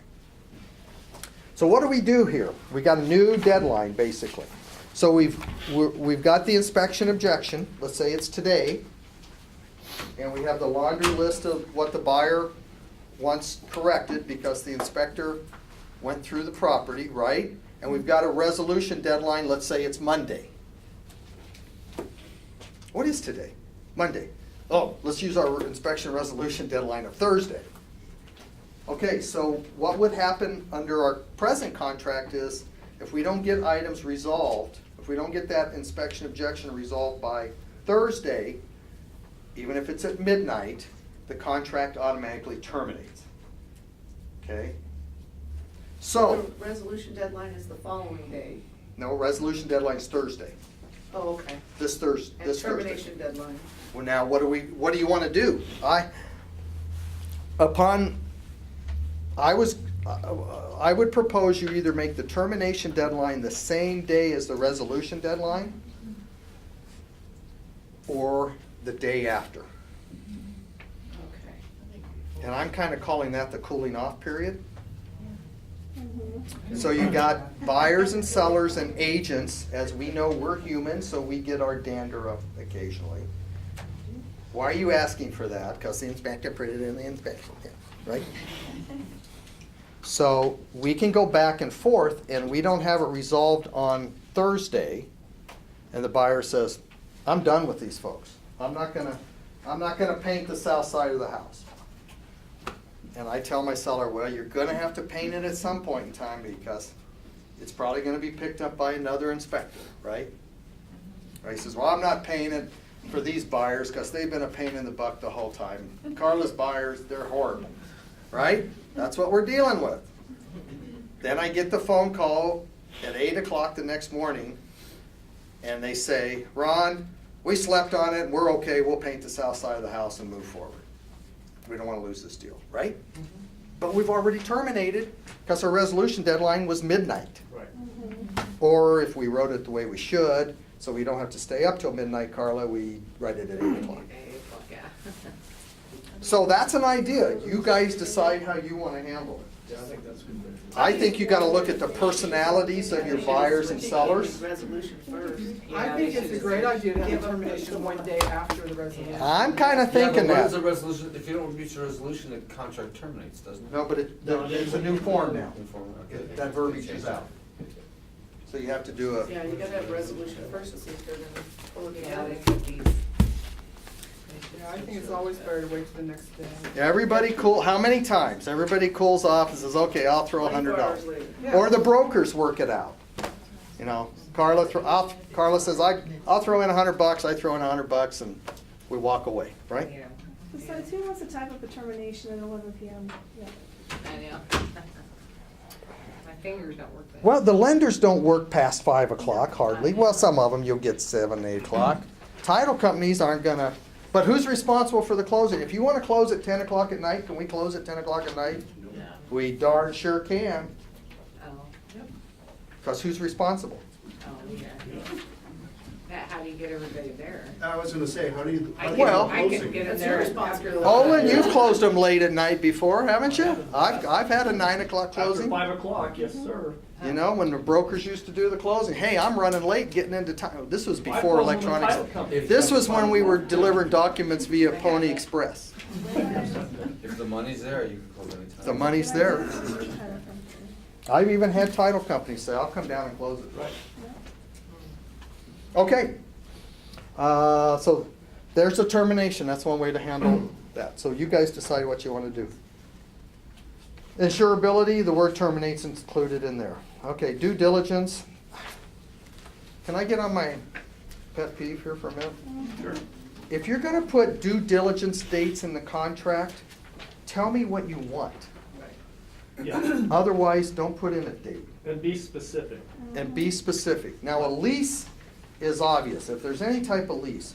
But if you want the roof warranty, specify the roof warranty. Because that is an out for your buyer. And I will counter, if you put a date in there and you don't have anything in here, I will have my seller counter it and remove it. Well, and then even if you do, like I put in things like pest control contracts, surveys, radon test results, you know, things like that. Mill tailings and reports. But, So, yeah, exactly. But, so you as a listing agent gets that, you need to address that with your folks. yeah. Don't just let it go. And you know, if Because you. there's deadlines. And if you've got those type of things, if they say, oh yeah, we have, you know, when we list a property, we get a lot of information. They say, oh yeah, we have a pest control company that comes every 3 months. Get a copy of the contract that I'll transfer with the property. Get a copy of it, get it in your file so I can give it to you. And then I can put it in the MLS saying, you know, I've got this stuff. Okay, so off of that, down to lead-based paint. This is a good change. So under 10.9, existing leases, modification of leases, new leases, it was intentionally deleted. Now we have lead-based paint. So lead-based paint disclosure, it says unless, and this didn't really change, but unless exempt, the property includes one or more residential dwellings constructed or a building permit was issued prior to January 178 for the benefit of the buyer, seller and all required real estate licensees must sign and deliver to buyer a completed lead-based paint disclosure form on or before the lead-based paint disclosure deadline. That can be different than the contract deadline acceptance. If buyer does not timely receive the lead-based paint disclosure, buyer may waive the failure to timely receive the lead-based paint disclosure, or buyer may exercise buyer's right to terminate under 25(1) by seller's receipt of buyer's notice to terminate on or before the expiration of the lead-based paint termination deadline. So, this is Scott Peterson from Carr, worked on this for a long time, well, probably over a year. And so what we've been teaching for years is when you write the contract and lead-based paint applies, you know, if it was built prior to January 178. If lead-based paint applies, then when you present that contract, you've got to have lead-based paint disclosures signed. It needs to be signed by the seller, needs to be signed by the buyer, and both brokers. Okay, for that to be a valid contract. Now, you can put a term, you can put a deadline in there. And I think we all have this occasionally where we've given the seller the lead-based paint disclosure and maybe one of the parties signed it or they didn't sign it when they executed the listing contract. We upload the listing in the MLS and lo and behold, we get an offer and we don't have lead-based paint. So what do?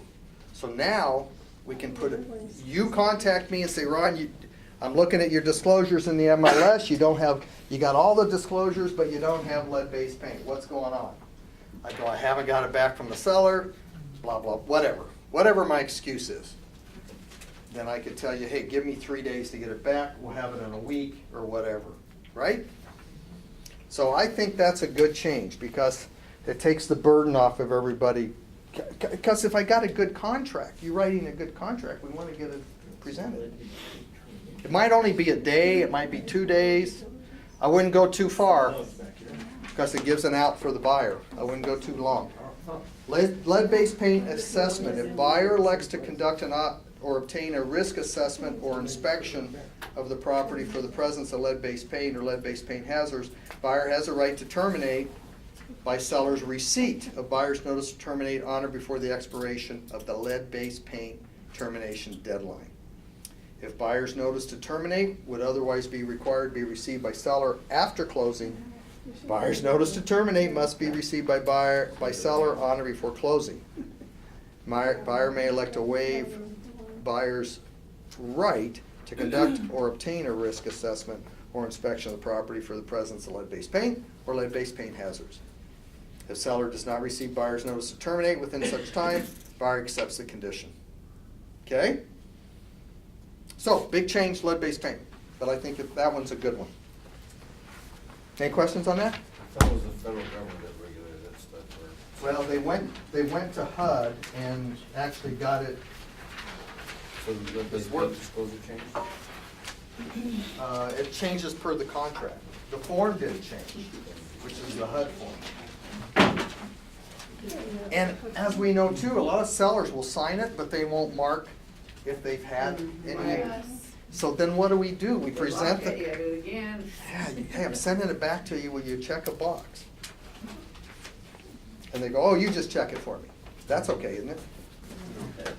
It's okay if you prepare the seller's property disclosure too, right?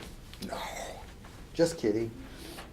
Okay, big section here. Everybody doing okay? All right. Big section here with deeds. This is rather confusing, but subject to buyer's compliance with the terms and provisions of this contract, including the tender of any payment due at closing, seller, provided another deed is not selected, must execute and deliver a good sufficient special warranty deed to buyer at closing. However, if the box is checked, the parties agree to use the corresponding deed instead. General warranty deed, bargain and sell, quitclaim deed, personal representative deed. So, if you used my terms, and I looked them up in a dictionary actually, general warranty deed, the warranty against claims of all persons. So a general warranty deed, as we know, the seller's warranting the deed all the way back to the beginning of time. Special warranty deed, they're only warranting it for the time that they've owned the property. You know, we won't really, bargain and sell deed, we're not gonna, none of us should agree to that with the transfer of real property by what we're doing. Same with a quitclaim deed. And of course, we're dealing with personal representative deeds a lot with an estate, right? Okay, so back to 13.1, special warranty deed and general warranty deed exceptions. If title will be conveyed using a special warranty deed or general warranty deed, title will be conveyed subject to 13.1.1, general taxes free of closing. 2, distribution utility easements, including cable TV, that hasn't changed. 3, those specifically describe rights of third parties not shown by the public records of which buyer has actual knowledge and which were accepted by buyer in accordance with off-record title and the new ILC or survey. 4, inclusion of the property within special taxing district. 5, any special assessment improvements not installed at the time of buyer's signature hereon, whether assessed prior to closing. So, whether you're using a special or general warranty deed, buyer's accepting it with those exceptions, right? 13.2, special warranty deed. In addition to the requirements of 13.1, if title will be conveyed by special warranty deed, seller will warrant title against all persons claiming by, through, or under seller, subject to those specific recorded exceptions, if any, created during seller's ownership of the property and described by reference to recorded documents shown as exceptions in the title documents that are accepted by buyer in accordance with record title and described in the deed by reference to those specific recording information for each recorded document. So they need to be listed in the special warranty deed. And they need to correspond with your title work. If you're doing a general warranty deed, in addition to the requirements of 13.1, if title will be conveyed by a general warranty deed, seller will warrant the title subject to those specific recorded exceptions described by reference to recorded documents shown as exceptions in title documents that are accepted by buyer in accordance with 8.2 and described in the deed in reference to specific recording information for each recorded document. So the burden falls on the title company, but who's responsible for the closing? So we're gonna have to be very careful.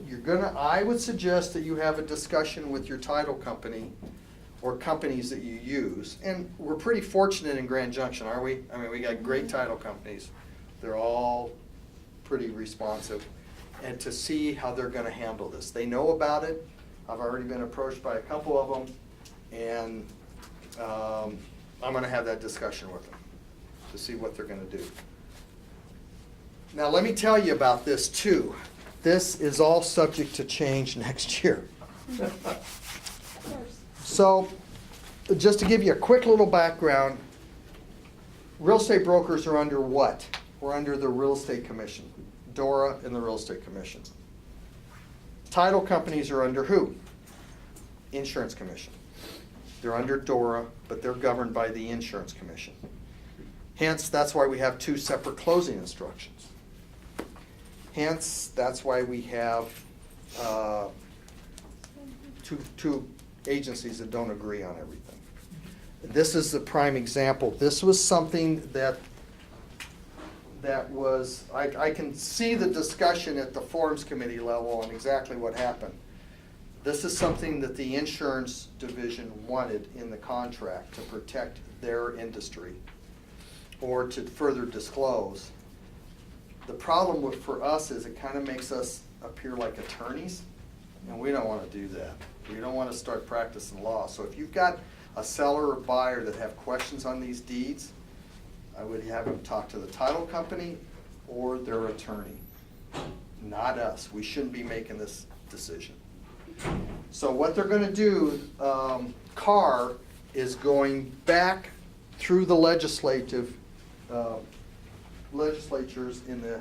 at the state level, and maybe by April, May, we'll have this all resolved, which could create new language in this section, and this contract could be amended midway through the year.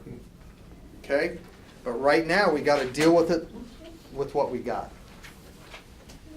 So be very careful on this one. And again, I would have the discussion with your title companies. You know, and also in regard with title companies, I would suggest that all of us use a couple different title companies. At the state level, with complaints that come in on brokers, you might want to move your title business around. I know we love certain closers, but the closer isn't the one that's gonna stand up if there's a problem. So you might want to move your title business around. I know a lot of brokers use one title company exclusively,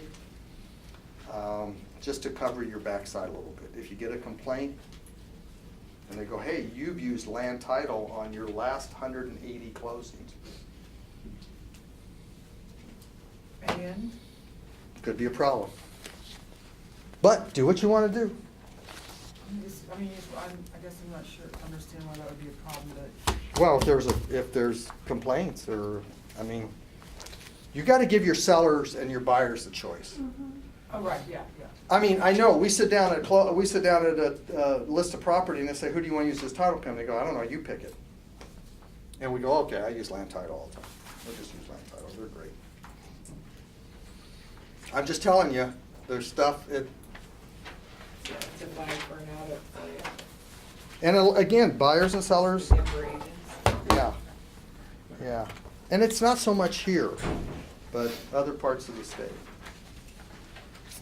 Okay, payments of liens and encumbrances, unless agreed to by buyer in writing, any amounts owed on any liens or encumbrances securing a monetary sum, including but not limited to any governmental liens for special improvements, is told the day of the buyer's signature on, whether assessed or not. Previous taxes will be paid at closing by seller from the proceeds. Okay?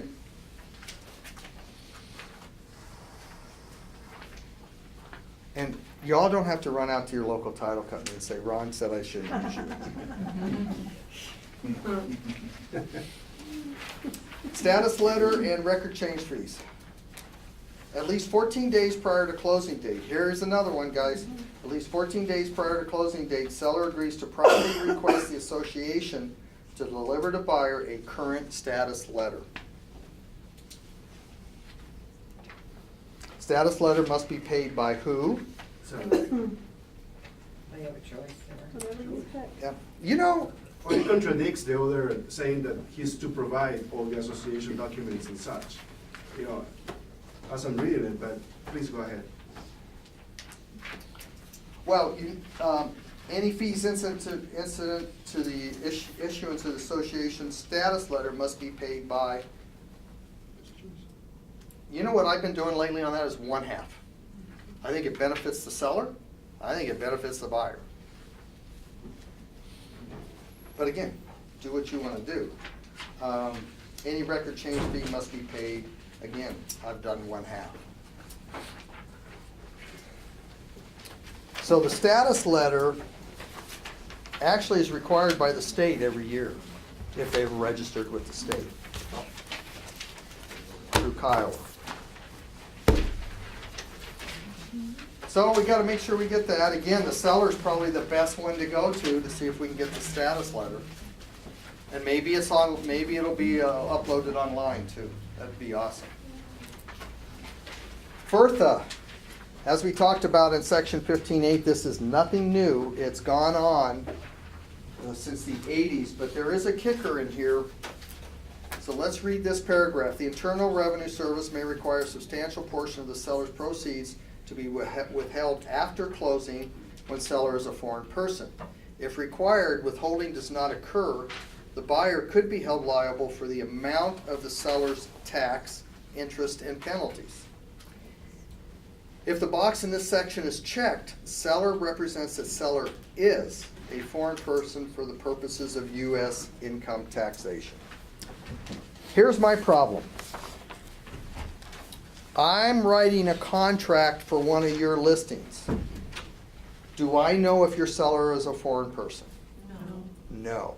So I'm going to write the contract. I'm going to leave that box blank, aren't I? I'm going to send it over to you. You're going to have to get with your seller and ask them if they're a foreign person. Well, that needs to be happening when you're listing their property. Exactly. So my problem with this is they should have addressed the listing contract, written the verbiage in the listing contract to say, do you pay foreign taxes? That's the proper way. Are you susceptible to pay foreign taxes on the sale of this property? That's what we need to ask. So now, You know, I've written a contract, I'm sending it over to Tammy, what's Tammy gotta do? If her seller is subject to foreign taxes, she's gotta have them mark that, right? That box, probably initial it. Gotta send it back to me. I gotta send it on to my buyer. They gotta initial it, and it's got, so we got some more paperwork to do here. Could you just put it as part of a counter? You can't counter something that's not accepted. So this is a time of acceptance. Now, if it was accepted and the foreign person says, you know, I am susceptible to taxes, tells Tammy, we're already signed this contract, then you're gonna have to amend. Excuse me, I'm sorry, on the counter, yeah, you could counter, I'm sorry. I was thinking amendment. All of you guys are saying, this guy is an idiot. No, yes, so, hey, she's countering whatever else, and she's gonna counter that. Yeah, I'm acknowledging that my seller acknowledges that they pay susceptible to foreign taxes. Perfect. Sorry, thank you, Sam.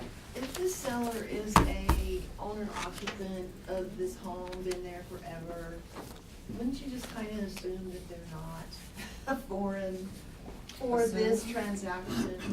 Well, I don't know that I want to assume anything. Disclose that on the contract. I'm a buyer's Buyer representative. discloses they're gonna live in it. I think when you list, so I had a discussion with Scott Peterson at Carr on this, and I said, how about if we have an attorney draft an amendment to our listing contract where the seller could check a box that they are a foreign receptive. So you might want to do that. You guys as a company can talk about it. We're visiting with it in our office, but I think we're going to just leave it alone. I think the conversation, because it's going to be fixed in a year, from this January to next January is our time period that we can have this problem, because it's going to be addressed in the listing contract. And that's not where it needs to be, 2020. probably right above Yep. the signature box. Yep. There'll be a paragraph that'll read just like this. But. Rob, would you and- put in additional agent confidential remarks saying that this is, Yeah. seller is It's subject to foreign taxes, so I could mark it when I write to the. if anyone actually reads, if any agent actually reads. Has anybody read agent confidential remarks?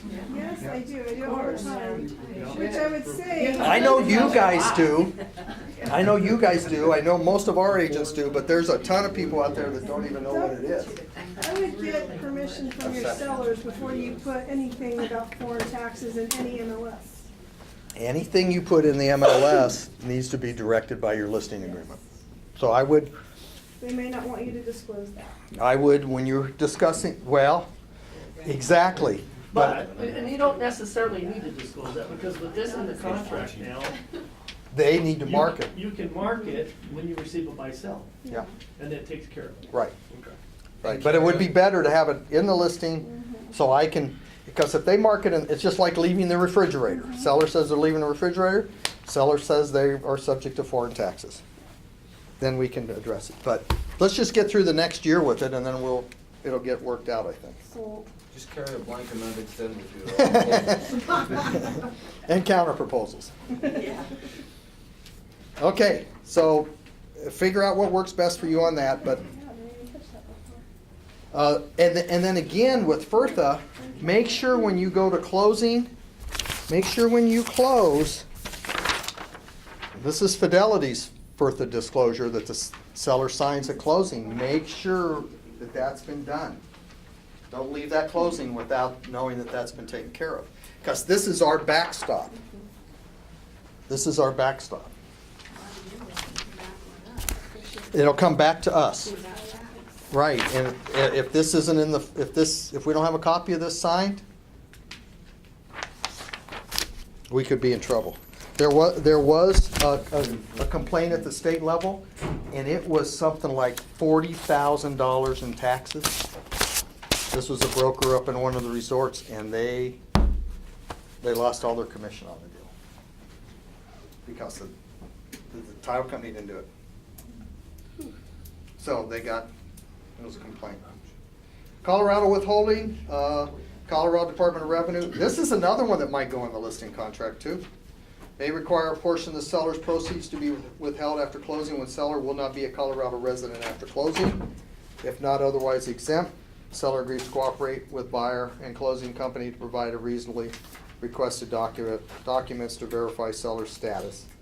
If withholding is required, seller authorizes closing company to withhold such amount from seller's proceeds. Seller should inquire with seller's tax advisor to determine if withholding will take place. So, Yeah, that should be listed. okay? I can tell you guys are just really jazzed about all this.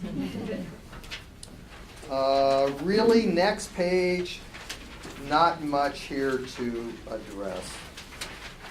They moved down to 19.5, they moved home warranty to be a standalone paragraph. Seller and buyer are aware of the existence of pre-owned home warranty programs that may be purchased and cover the repair or replacement of such inclusions. Okay, nothing really that we need to address in the next page. Just some Scribner stuff. Under 27.3, they decided to insert the words facsimile number because I guess fax number wasn't adequate.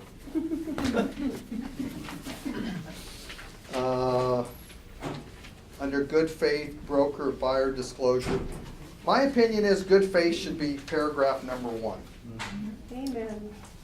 Because all these contracts are good faith. If you got a buyer that wants out, you got a seller that wants out, they're gonna get out of the deal, right? It might cost them some money, they might, could get ugly, but all of this stuff is good faith. 31, now instead of says attachment, it says other documents, and it says the following documents are part of this contract. 31.1, post-closing occupancy agreement, which is an awesome form. If it's checked in section 17, it's attached and part of the contract. That's where as you know, that's where the seller is a holdover tenant. You're closing and they need 3 days to get out. I would do that even if they're in there 1 day. Do it, because that will save a lot of headaches. Say, Ron, when are we gonna get a commission-approved pre-occupancy agreement? Well, that's a rent agreement or a lease, right? Well, it's in a sense, but it connects to the contract. That It's not discussion, standalone. that discussion has come up. Okay. They decided when I was there, they decided every time to stay out of that. They think that should be an agreement between the landlord and the tenant. I get it. But the real estate commission needs to address it, because we're not working with the landlord and I tenant. know. We're working with sellers and buyers, and that's why we need the form that says seller in the pre-occupancy is also the landlord and buyer is also the tenant for the purposes of this agreement, and then go through what the rents, if there's daily rents and that sort of thing. It's just as important as the post-occupancy. Yeah, they've stayed away from it. Or just do an occupancy agreement, we can do it pre or post. That would work too. Yeah, I don't disagree, but in fact, they were even looking, let me tell you where it kind of gets killed. When I was there, when it got killed was with the commercial brokers, commercial attorneys, because they're concerned that it would lead into a standard lease. Well, but this should be for residential only. Yeah, we'll shoot them off I'll do that. go to Because really, the door if site. They just did a Yeah, pre-post occupancy agreement. Yeah. You can fill it out accordingly. yeah, Then everything's out on the table. Yeah. That's what this whole contract's all about, and they can agree to it accordingly. yeah. No, I don't disagree, Ola. Okay. Fire them off an email, because what we would have is, every year we'd start with a list of like 300 items. Please omit the word inclusion. Okay, we're not gonna address that. But no, shoot them off. Yeah, well, It all gets read. that just goes to car, right? No, you wanna go into the DORA website. The door. and address it to the Forms Committee. Okay, perfect. Okay. The following disclosures, the following documents have been provided but not a part of this contract. That's up to you whether you want to do that or not. You know, maybe you want to make, maybe there's something there that you're disclosing. Maybe Milltown's report. I'm not a big fan of doing attachments and inclusions in contracts, I think. But you could do different Ron, things. what Yeah. about closing instructions? Aren't they supposed to be submitted with the offer? So closing, my opinion, for what it's worth, is I think they should. I think you should use the Colorado Real Estate Commission closing instructions form. For several reasons. If you're delivering earnest money to the title company, commission rule says you have to have those closing instructions signed by the title company when that earnest money is deposited. So if you're running earnest money down to abstract title, they're holding it. Commission rule says you're supposed to have closing instructions signed at that time. What do? A lot of people just get a receipt. So, and real estate closing instructions sometimes read different than the title company's closing instructions. If you've ever read them, now not many people do, I'm just kind of that way. Some of them are different, and some of them cause more liability for your clients. The closing instructions you sign at the title company, some of them have a few different paragraphs in it. They protect the title company. Yes, to protect the title company, which is rightfully so. But, and then the third thing is when you show up to closing, what's the closer do? Oh, here, would you please sign my first document? Would you please sign my closing instructions? And I sit there every time I go, I don't say anything. I go, we're agreeing to something that's already occurred. So if the listing agent doesn't have that in their docs for the MLS, Right? should you, as a buyer's agent, fill out the closing I instructions? think you should. Or you could ask them for it. Yeah, well, pick up the phone or, phone, send them a text. They might be waiting to create them through the CTME system. Yeah, so it Sometimes connects they you do to that. Communication between brokers is an awesome thing. Say, hey, I don't see any closing instructions uploaded. Are you gonna send me over them? Or you want me to prepare them? Oh, go ahead, well, we don't need, a lot of brokers say we don't need them. Well, they're right. They're not required by the Real Estate Commission. They have to be in the file when you close. But again, buyer and seller are agreeing to split the cost or whatever of the closing fee, and they're agreeing to hire abstract title, and they're agreeing to give abstract and title all kinds of information. But we're sitting down at closing, and I've already done all of that, now you're having me sign an agreement. I like them. Short answer, yeah, do them. I love them at time you're writing the offer. Okay, section 32, counter rejection has been removed. So how do you counter? You can always counter. But how do you, so there's no initials required anymore? Nope. Just don't sign it, and just send them a counter? Yep, Oh, cool. Almost done. nobody's giving me backlash on that. Okay, I was totally prepared. Well, wait a Trying to- minute, I Trying to am. absorb it a little bit here. So. Counter rejection is hereby removed. So isn't that how we used to prove that we presented it? Okay, there's the question. So, here you go. Two things are happening at the NAR level with the ethics class, with the ethics.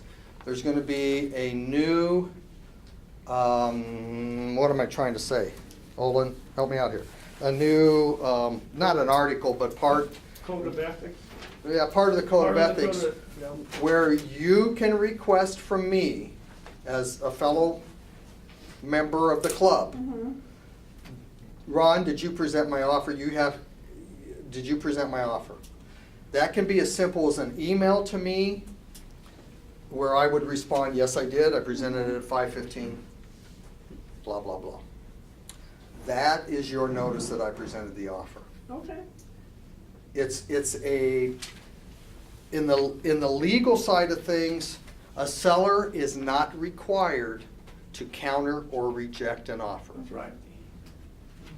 So they took it completely out. No, that's fine. Yeah, no, Because I've that, had people, we'll just send that back. Well, we just You know. had this discussion, I did with a broker in our office where the other agent was telling them they had an obligation to present that offer and to respond to that offer.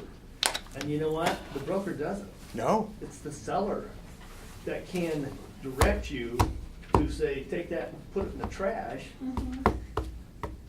So if I have an acceptance at 12 noon today, you send me an offer and All that means is that contract is valid till 12 noon Yep. today by the buyer. That's Yep. all that means. So if I don't respond to You don't have to accept you, it by then or anything else. if I don't respond to you, your offer is what?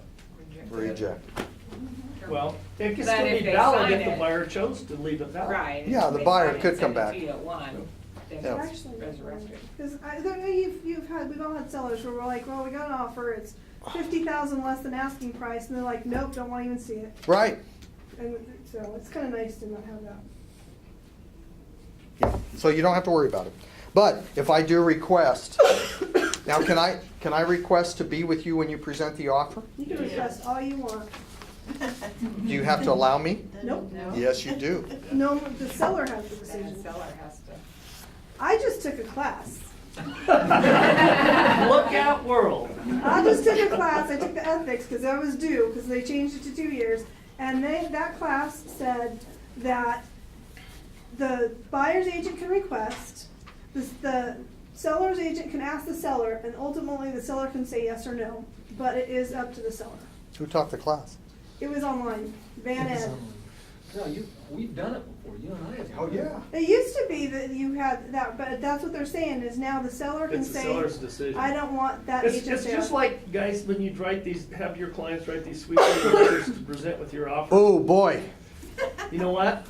As a Ooh. listing broker, you better not even present that thing. Yep, that's a big piece of the CREC update You're too. violating your seller's fiduciary responsibility to your seller if you Oh, present man. one with one offer and nothing with the other offer. Called love letters. Yeah. I love yeah, oh man, be careful on that one. Yeah, we moved here from whatever, blah, blah, blah, here's a picture. Run away from that one. Start now. You shouldn't present that to your. No, no. No, you don't want to see it. It's because you could be violating your fiduciary responsibility to the seller, doing what's best for the seller, especially if it's a multiple offer situation. Especially if it's a multiple offer. The Um, problem is if you refuse, the example the CREC update course has is a mixed family, mixed race, with 2 kids, and they include a love letter with a photo. And then another offer with no love letter and no photo or anything. But it's a And they better offer. rejected the mixed family. That offer was rejected. They come back and file a complaint, said you discriminated against us. And I'm going, are you kidding me? Really? But you can see it, I mean, can't you? But I had one recently where they They said do they that were with gonna, everything, that their was clients were gonna send a letter. It wasn't a multiple offer, but gonna send a letter, and I just told them I won't present it, so don't even bother. But Ron, I can go with you Mhm. to present the offer to If the the- seller allows If the it. seller- Only seller if the allows it. seller allows. If Ron's, it depends how Ron coaches them, but most of the time, hey, I'll go with Ron. And I'll tell him about my seller or buyer. I'm not. Don't ask me, John. It's your seller's decision, not I yours. will advise them accordingly. You guys are tough. So I would advise you one thing, though. If you have the other offer Oh, that would be different. and I want to go with you, We'll see. I think you What- have a. what do you do? Obligation at that point. Yeah, that would be different. and oh, by the way, I'll just file an ethics complaint against you because I assume that now you have a variable commission. And that actually, yeah, that's what, yeah. you might encourage me to go with you. Okay, so that's taken out. Little change, which is good down in the broker's acknowledgement section. Although broker is not a party to the contract, broker agrees to cooperate upon request with any mediation requested. That was added. It's a standalone sentence. Now we can put, we can mark that we're working with somebody as a customer, which is good. We did not have that before. Broker has no brokerage relationship with buyer, section 33 for brokerage relationship. Now when we complete this, they added broker firm's license number and broker's license number. So that's so the parties can file a complaint easier. Are you gonna have to put those in there? I'm not sure. I think it's just like the address for your office. I know. And it's no different than, you know, do you really want your buyer's or seller's email address? Is it a required field? It says it'll be required by the first of January. I'm not sure about that, but okay. Okay, we'll run through the rest of the stuff fairly quick. What time? Can you just hit this personal property? Oh, yeah, I'm hitting it right now. Okay, perfect.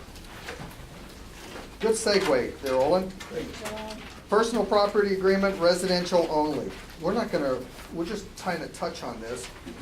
So, agreement, buyer agrees to buy, seller, I'm in paragraph 1. Buyer agrees to buy, seller agrees to sell the personal property described below on the terms and conditions set forth in this agreement, PPA.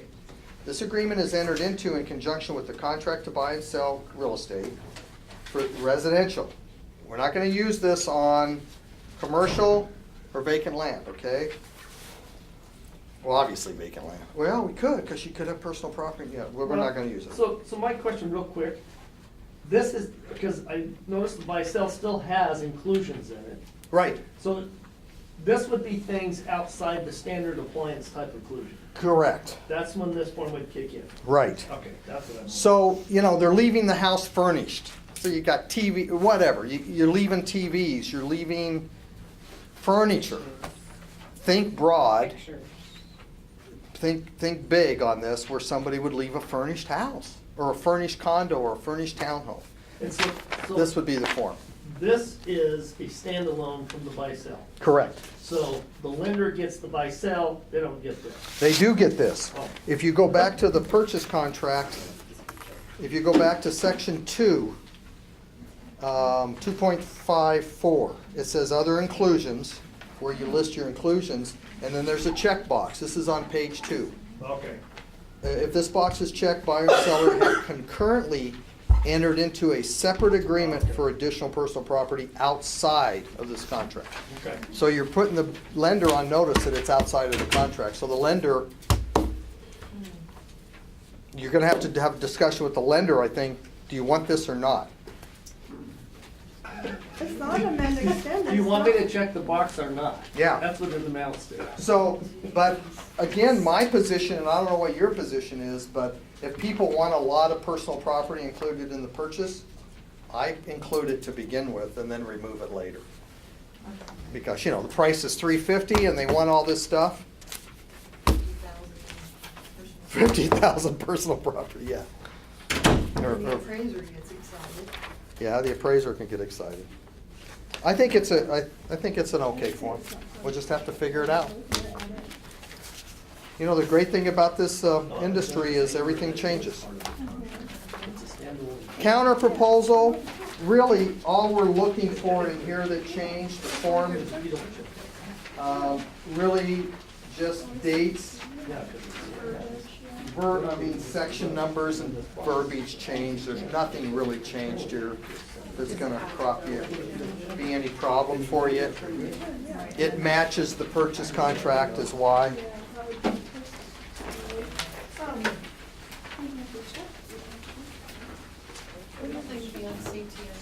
I'm sorry? Probably after the first, I would guess, right? Or before it. Usually before, and then they say don't use them. Yeah, you know, when you're using CTME or any of these, at the first time, you might wanna take your copy and just go line by line and make sure they didn't screw up, because we're the ones responsible. I've seen them in other years have mistakes. Thanks, Ron. Thanks, Olin, see you. Same with the amend, extend, you know, section numbers and verbiage change, nothing that's gonna cause you a problem. Square footage disclosure.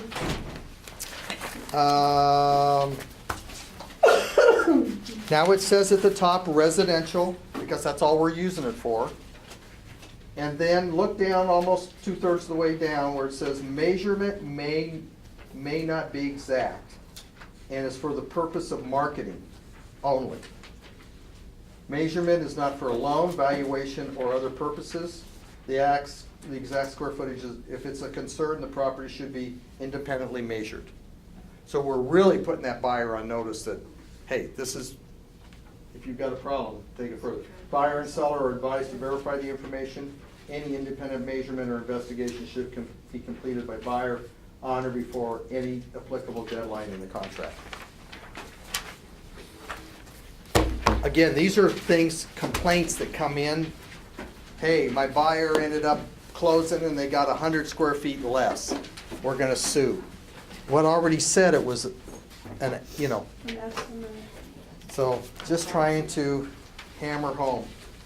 Notice to terminate, it now corresponds with the contract, okay?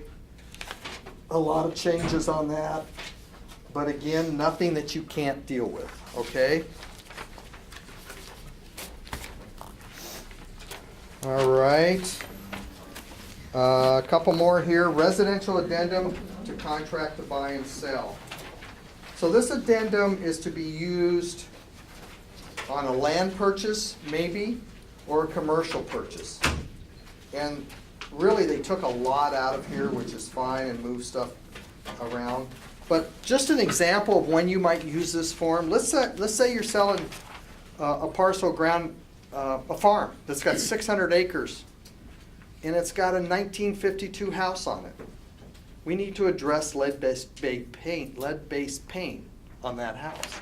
And this form is an addendum that does that. They've got the lead-based paint verbiage in here.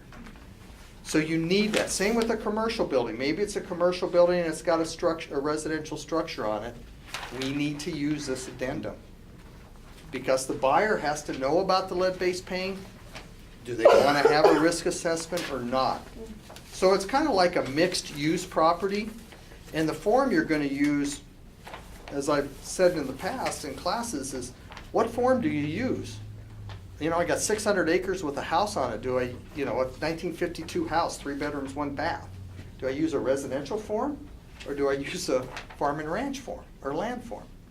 Probably, you know, the value of the house, if it's a lot less than the land, you're probably going to use a land form. Commercial, is it, you know, we've had commercial properties sell all over the place. A commercial building, and it's got a house on it. It's zoned commercial. Should I use a commercial contract or should I use a residential contract? You probably want to use a commercial contract since it's zoned commercial and there's a commercial structure on it, and use the addendum. So it's more disclosure than anything, and lead-based paint and all of that. Okay, last form, estoppel statement. And if you haven't sold residential income type property, you haven't used this form, but this is a disclosure now that the tenant and the owner need to sign, or at least the seller. And it discloses to the buyer, you know, are there advance payments have been made? Has the landlord promised something that hasn't been delivered? Do I pay an extra deposit? It's the tenant telling us so we can tell the buyer what's going on the property. I will tell you with tenant estoppel statements, if you are listing like a 4-unit building, or even if it's a no, I won't go there. But a 4-unit, you don't want to do this when you list it because tenants have a tendency to come and go. So you want to do it right at contract stage. which is a pain, because you gotta chase everybody down. But you'll have a tenant, estoppel statement deadline in the contract. So, and then one other thing on deadlines, I think sometimes we write contracts too tight. And, causes, if I'm writing something today and you got a buyer that's lowballing you, you're gonna negotiate it, don't ask for title work on Friday. So you're just putting everybody in a bind, right? So even if it's my buyer and they're on lowball, I go, geez, well, we're just gonna extend these dates. We're not closing this in 30 days. It's gonna be more like 45. So, any questions on anything? You guys were great. Thanks for hanging in there. We almost kept everybody. But thanks, Good job. good to see you. Thanks, John. Thanks, guys.